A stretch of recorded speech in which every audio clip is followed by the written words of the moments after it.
একটু উঁচু জায়গায় হ্যাঁ। ভালো লাগবে না আপনার?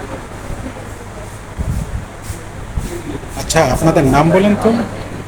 আমার নাম হচ্ছে মোহাম্মদ মাহফুজ সরকার। কোথায় পড়েন? আমি জামিয়াত ইসলাম করছি। আপনি কি এই রুগীর সাথে কেউ? আমি রোগীর সাথে কেউ না, কিন্তু আমি রোগীর অসুস্থতার কারণে আমি তার পাশে এসেছি। আপনার অন্য রুগী, তাই না? হ্যাঁ, আমি আর উনি কি আপনার সাথে? হ্যাঁ।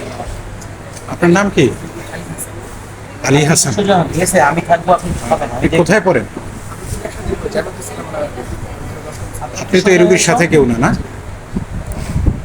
আচ্ছা, আমি আপনাকে একটু উঁচু করে দিই, হ্যাঁ, আপনি একটু উঁচু হন।